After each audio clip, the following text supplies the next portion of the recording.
2, 1, go. So, I'm going to teach you guys today how to pre-flight an aircraft.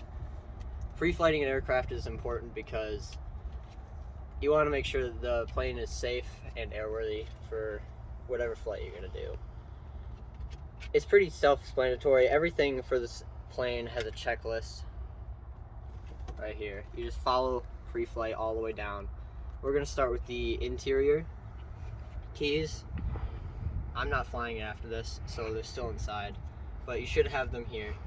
Structural temperature is below 131 degrees. That's behind here. I'm not going to pull that off. Aircraft documents are in here. You have your airworthiness certificate and both your state and federal registration. For the next one, you have your flight controls. They all move. The magnetos and all switches. These are your magnetos, also how you start the plane. All these switches are set to off. For your mixture, it's on idle. Your throttle is on idle. Alternate air is closed. Fuel shut off is closed. Battery master, turn that on. I turn them both on. Your warning lights come on. Your canopy and your generator. Your fuel quantity, we're going to check this gauge right over here. A little over 3/4. Next, your lights. So you're going to turn on your strobe, your position, your taxi, your landing. And we'll go check this side. So over here you have the green, which is your position, and then the flashing white is your strobe. And then you have to come and check the other wing, which I don't know which is which. I just know one's taxi, one's landing. It doesn't matter. They're both on. The outside is the landing light and the inside is the taxi light. It doesn't matter. Okay. One point's more down than the other one. Now you can turn the lights off. And we'll check our flaps. So you check each increment. Your landing flaps come down on both wings, and then you have your, or that was your takeoff. These are your landing flaps. Go down, I think, 45 degrees. And now you can turn this off. You got your fire extinguisher, which is back here. Should be set in the green, which it is. And then your rescue hammer is right next to it. And then your baggage and your baggage net.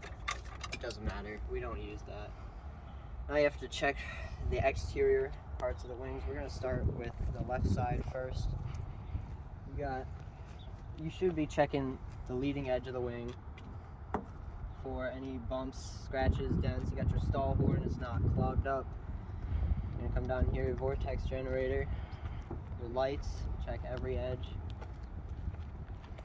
And then your ailerons, they move up and down. I always check your counterweight here. These are your trim tabs. You don't touch those. Manufacturer messes with those. You should check the flap has a little bit of play. You should check each hinge. Check this cotter pin. And then last hinge. Then you get down here and you got to check your antenna and any tire that you see, whether it's flat or bald, and make sure there's no braking fluid or hydraulic fluid. Come down the back of the plane. You have your stabilizers here. You have your rudder. I always make sure that the steel cable moves freely at the bottom. And then I always check your counterweight here. And you can see inside there. Make sure there's nothing in there. And then it also applies for here. Make sure there's nothing in there. Check each hinge on your elevator. Elevator should have some play. Make sure nothing's wrong with each hinge. You have your skid protector down there and your tie down, which we don't use. And you do the same process, but for this wing. You should check the other tire, no flat or bald spots, and there's no wire showing. Check the flap, has a little bit of play. Got your cotter pin, has some play. Each hinge, aileron, same thing, moves freely up and down. The counterweight, and then your light, and you gotta do the same thing. Check the leading edge of the wing. There should be no scratches, bumps, dents, nothing like that. And then you have to check your oil, which should be in here. Should be 4 to 6 quarts. Looks like we're just above 4. I'm not refilling that. Next person can.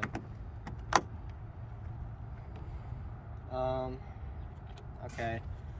It says you should make sure these are connected, but there's 4 bolts. That thing ain't coming off. You should check here. You have your alternator belt. Make sure that's not, you know, jammed up or anything. Check in there. These can come out if we need to. Once again, this is on. And then we check through the checklist, make sure I didn't miss anything.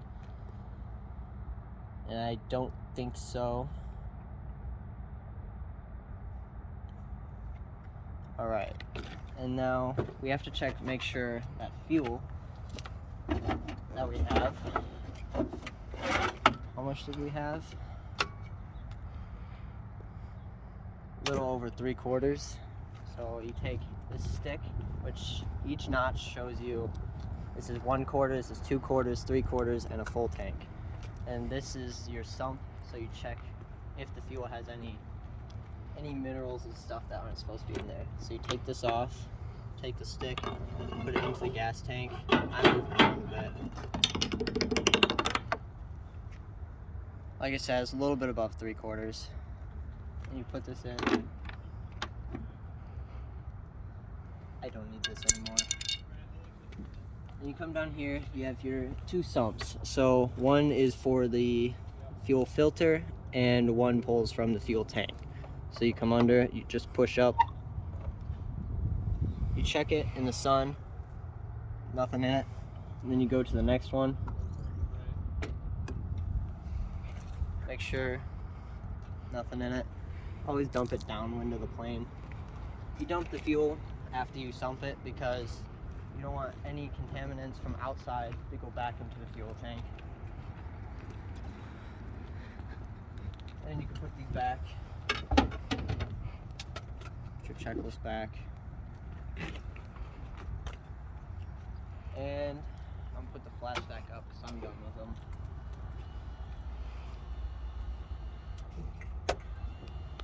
Once again, you should check each individual notch on the flaps. And that's about all. I mean, knowing that any aircraft has to pre-flight their plane, even the big Allegiant planes that aren't there right now. The pilots don't do them, but they have a team that does it, and it makes sure the plane is safe and worthy of flight. It should help you maybe feel a bit safer on a big plane, or any plane. But yeah, that's all.